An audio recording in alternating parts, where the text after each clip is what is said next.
Hey everybody, MorbTron here. So yesterday, Bungie released a TWAB, or a This Week at Bungie blog post, talking about the sandbox changes going into next season. So these changes will not happen until the next season goes live. We still don't know what that season is going to be called yet, but we have at least indications or a hint about what is to come through little content drops throughout the end of this season. But no speculation, let's just get into the sandbox changes. And first of all, I'm going to go over the PvE sandbox changes, or the changes that mostly affect PvE. And later on, I will go over the Crucible changes, which is what I'm most interested personally. So I'll put a link to a timestamp in the comment section. It'll be a pinned comment, where if you're only interested in the Crucible stuff, you can skip right to that.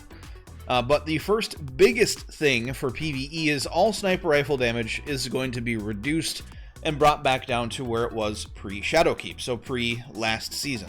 So if you're thinking like end of Season of Opulence is basically where sniper rifles are going to be brought back to. And specifically, Izanagi's Burden is also getting another change. So currently right now, loading a honed edge times 4, times 3, times 2, whatever, that is affected by the reload stat. So if you're standing in a Warlock's Well or Rift and they have Lunafaction boots on, or if you're standing behind a rally barricade from a Titan, your reload stat is faster. You reload faster. And that would affect the animation speed and how quickly you can load a honed edge shot into Izanagi's Burden. So going from like 4 in the mag to a honed edge times 4, or 3, 2, 1, whatever. That animation speed is no longer going to be affected by those reload stats. So going from, just loading a honed edge shot is going to be slower, which isn't all that great for PvE damage. Right now, Izanagi's Burden reigns supreme for boss damage, and I think this is really going to hurt the weapon quite a bit in that aspect. They're also removing Outlaw from it and replacing it with No Distractions. Now, as far as boss damage output goes, swapping out Outlaw for No Distractions isn't going to change boss damage output at all. But where that will hurt the weapon is in other PvE endgame activities like the Nightfall, Nightmare Hunts, things like that. Not having Outlaw on the sniper rifle will make it a much slower reload, of course. And No Distractions itself, the activation time, even though it's only like a half a second of aiming down scope at your target to activate it, that seems like an absolute eternity. So maybe a change to No Distractions to make that less hurtful towards the weapon, but right now I think that's they just gutted Izanagi's basically. And like I said, sniper rifles overall are going to get about a 20% decrease in damage overall, or brought back to their pre-Shadowkeep levels of damage, which is a very big yikes. Sniper rifles, other sniper rifles besides Izanagi's, I mean, other exotic sniper rifles were okay, but legendary sniper rifles, you just did not see them used in the PvE, and that's going to continue to be that way now. And that's unfortunate, because in Destiny 1, snipers kind of reigned supreme for PvE damage, and it just kind of made sense. It's a precision weapon, and you were rewarded for being able to hit your headshots in a boss encounter. Something they're also changing for PvE is grenade launchers. So they are flat out reducing the damage done by power weapon grenade launchers. So not single shots, but the ones that go in your power ammo slot. They're reducing the damage to major and above enemies, so boss encounter damage is going to be reduced by 10%, which is also hurting that quite a bit as well. And they're also completely removing aggressive frame grenade launchers, and they're now going to be rebranded as rapid fire frame grenade launchers, which we're gonna have to see how the damage numbers fall for those. But their damage is going to be reduced by a little bit, but their rate of fire is going to be increased to compensate, and they will also have increased reserves to compensate for that rate of fire. So you're going to be able to do just about the same amount of damage, but you're just going to be shooting faster and have more grenades to shoot off for more I don't understand that change at all. Doesn't make sense to me. But now, moving on to the Crucible changes. Lord of Wolves is finally getting the nerf that it needed. Now, granted, on console, Lord of Wolves never really got to be that prevalent in the Crucible, but just trust me, if you're a console player, just be happy that you never had to deal with the Lord of Wolves in its current state on PC. Man, does it run rampant, and man, is it overpowered. But from now, or from Season 10 forward, activating the Release the Wolves perk will significantly reduce the weapon's accuracy. We have yet to know what that exactly means. We don't have any values for that yet, but I'm hoping that the word significantly reduces the weapon's accuracy, meaning that it's going to, although still do a ton of damage, you're going to have to really get closer to people to make sure you actually hit all your shots. And as far as another weapon that is very prevalent on PC, the Last Word, they're not really messing with its time to kill very much. However, they are making it so you have to hit precision shots to do that same time to kill, but they are also completely gutting the weapon's range. They're reducing its effective range, they're reducing stability for mouse and keyboard input, so that increased stability that mouse and keyboard users get when using a weapon, that's going away on the Last Word, so that'll be interesting. And they're going to make it more of a hip-fire weapon, so there's going to be more target acquisition or more aim assist while hip firing, but they're gutting its range. So aiming down sights will no longer provide additional effective range. The way that aiming down sights and range works in the game is that little bit of a zoom that you get when you aim down sights effectively increases the range of a weapon by that zoom amount, which is confusing and very hard to calculate unless you actually go into the game and practically test it. But just know that aiming down sights will no longer give you effective range on the Last Word. And that same nerf is hitting shotguns as well. But shotguns are also getting a slight buff, along with fusion rifles, but fusion rifles are also getting a slight nerf as well. So shotguns. Target acquisition for non-slug shotguns has been adjusted to no longer account for precision locations. So this is the same for fusion rifles, so I'm going to explain this kind of both at the same time. The way that target acquisition or aim assist works in the game currently on all weapons is that when you shoot at a target in Crucibles, where there's the most aim assist, when you shoot at an enemy, the game tries to magnetize your weapon's projectiles towards your target's head, and that's no matter what weapon you are using. Whether it be a bow, sniper rifle, pulse rifle, hand cannon, shotgun, fusion rifle, maybe not so much grenade launchers, but you can also see it on things like the throwing knife for the hunter. You can see it kind of slightly on a Titan's throwing hammer. But there's aim assist on all projectiles in the game. And the game trying to pull your projectiles up towards your target's head can actually cause either shotgun pellets or fusion rifle bolts to miss their target because they're trying to magnetize those projectiles towards the head, which is technically a smaller target than the body.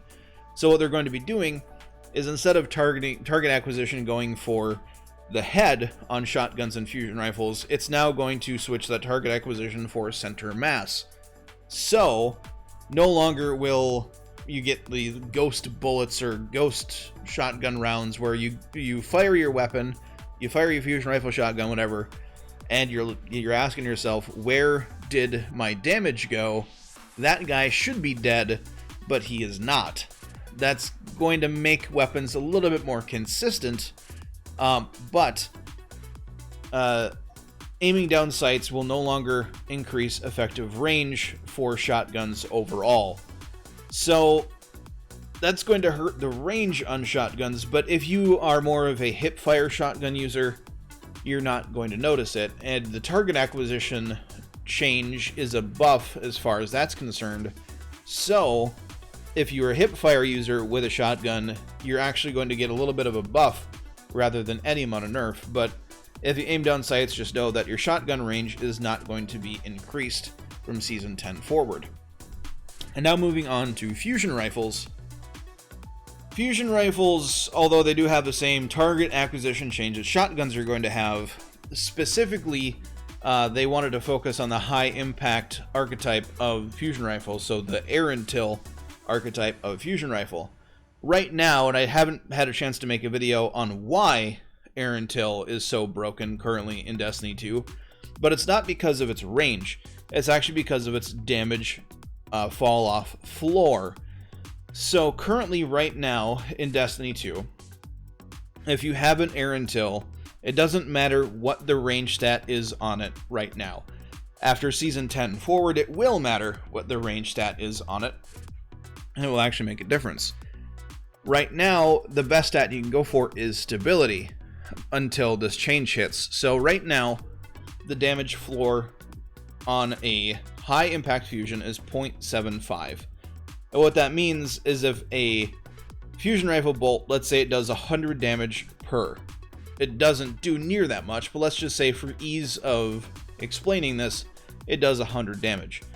The lowest it can go, no matter at what range, whether it be 30 meters, 50 meters, 100 meters, infinite meters, is going to be 75 damage, which isn't that much of a fall off. And on an air and till with 0.75 fall off, if you have something like a stability masterwork, a stability increasing battery, firmly planted is a big one, tap the trigger as well. Anything that can increase stability can make the fusion bolts have a tighter package to them, where they're just basically one giant bolt rather than it being like an energy shotgun. And what that does basically is it allowed the air and till to kill at infinite range, because if you were able to hit your target with every fusion bolt, the fusion bolts were still doing enough damage at their damage floor to secure a kill, even at with a full health enemy guardian, which is not good. And it's been like that up until, this change happens in Season 10. And it's going to be 0.5 rather than 0.75. So it's going to be half. Is that enough to make them not overpowered in that sense? I don't know. It's going to make it so that they can't secure a kill at infinite range. That's for certain. But is it still enough of a damage floor? Who knows? We don't know what the damage floor is for their weapons. They did not give us that information, so I can't make an effective guess. But at least make them a little bit less broken as far as that goes. Also, we have had the effective range and the impact of the optic stat for the weapon archetype have been reduced across the board. So right now, if you have like a scope with a high zoom on it, a high zoom scope, that gives you more effective range, because when I explained earlier, aim down sights, it zooms in, that increases your weapon's range.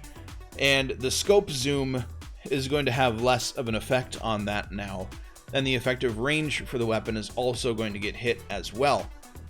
Now, will that still cause air and tills like mine, which don't count on the stability of the weapon carrying it, and mine is geared more towards both range and stability?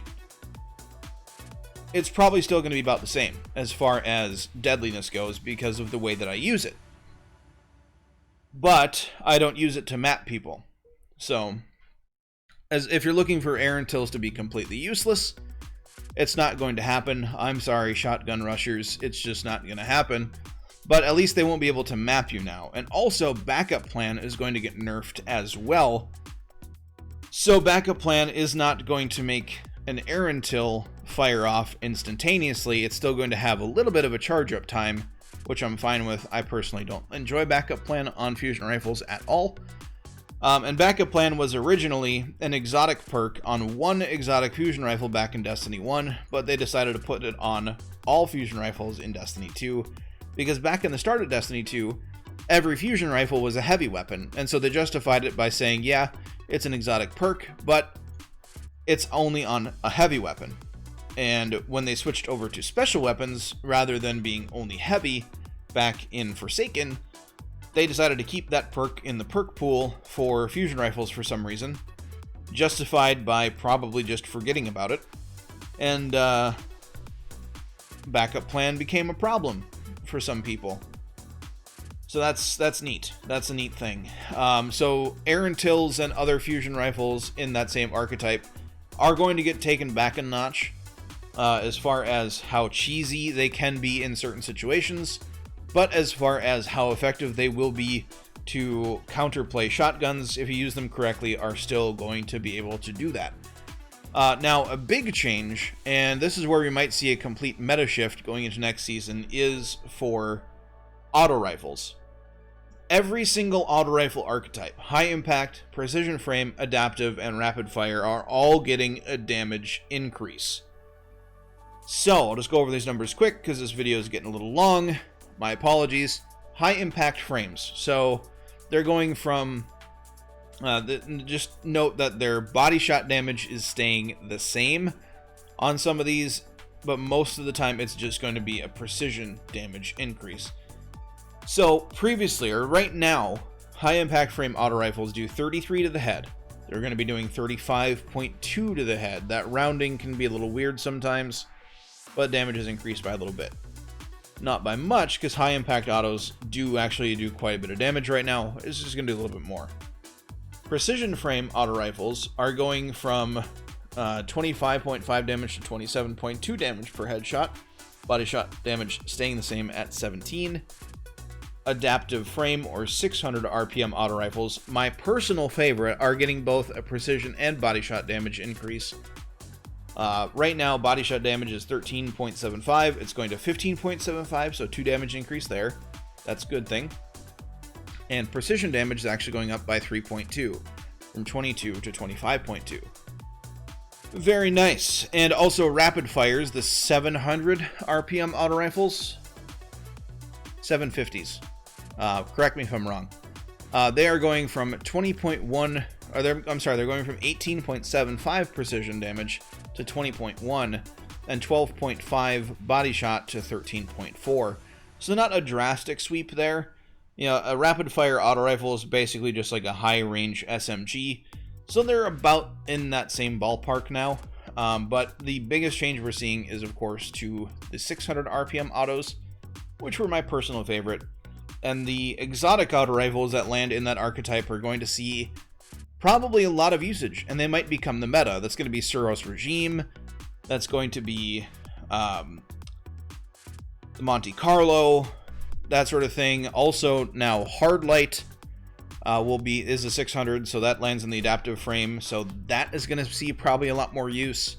So I predict an auto rifle meta going into next season. But I've been talking a lot about sandbox changes. I do apologize that this video is so long, so if you stuck through this, thank you very much.